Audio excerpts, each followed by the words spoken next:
আজ দেখাচ্ছি মুখশুদ্ধি, মুখরোচক কুলের আচার। এই যে কুলকে শুকিয়ে নিয়েছি 3-4 দিন ধরে, তারপরে গরম জল করে ভিজিয়ে রেখেছি। তাতে কি হবে, শুকিয়ে যাওয়ার পর কেমন হয়ে যায়, গরম জলে ফুলে উঠবে যেরকম হয়েছে। ফুলগুলোকে আগেই পরিষ্কার করেছি। এখন আমি ভাজবো আগে মশলা।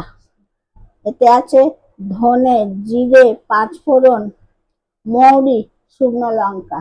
এগুলো ভেজে গুঁড়ো করবো, এই যে বসিয়ে দিলাম।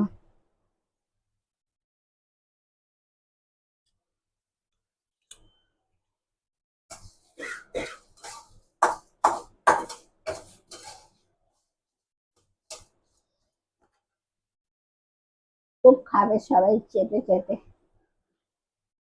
এটা আমি গুড় দিয়ে করব, চিনি দিয়ে না।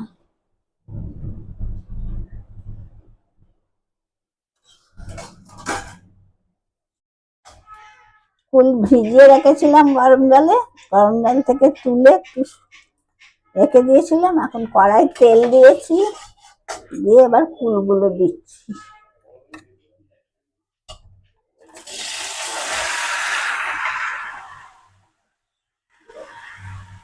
সর্ষের তেল দিয়েছি, ফুলগুলোকে একটু কড়াই ভালো করে একটু শুকনো হবে, নেড়ে নেবো, তারপরে গুড়টা দেবো। নাড়ি,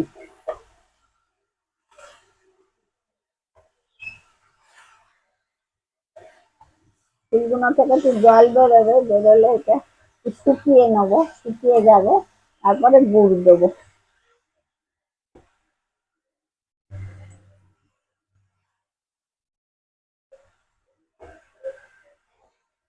মুখরোচক ফুলের আচার।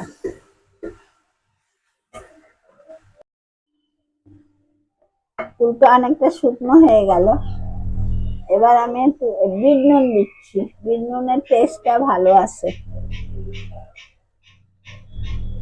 আমরা তো ফুল মেখে খেলে বিট নুন দিয়েই খাই, সেজন্য এটাতে আমি বিট নুন দিলাম। দিয়ে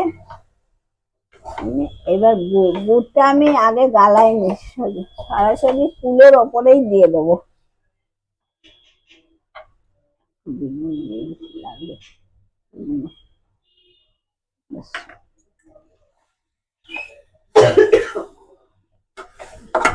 দিয়ে দিচ্ছি, গুড় দিচ্ছি।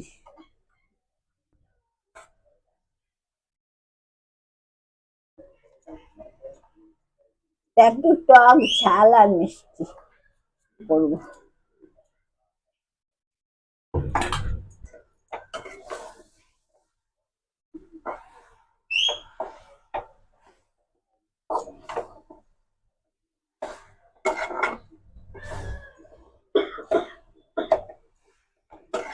গুড় থেকেই জল বেরোবে,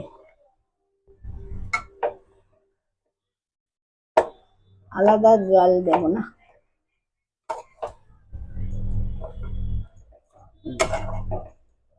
গুড়টা গলে জল বেরোবে, কতটা ভিজে ভিজে হয়ে গেল, শুকনো ছিল, আরো জল বেরোবে। এখন একটু হবে, এটা জল বেরোবে। গুড় গলে গেছে, দিয়ে যেন ফুটছে।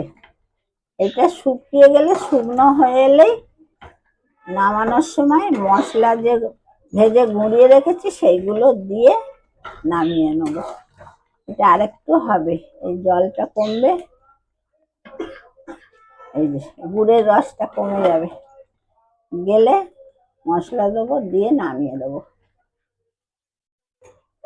আচ্ছা, এবার দেখুন, এই যেটা রয়েছে এটা কিন্তু ঠান্ডা হলেই শুকিয়ে যাবে, আর শুকনো হবে না এটা। এবার মশলা দিয়ে দিচ্ছি। এই যে মশলা সব গুঁড়ো করে রেখেছি, ধনে, জিরে, মৌরি, শুকনো লঙ্কা, এগুলো ভেজে গুঁড়ো করে রেখেছি, এখন দিয়ে দিচ্ছি।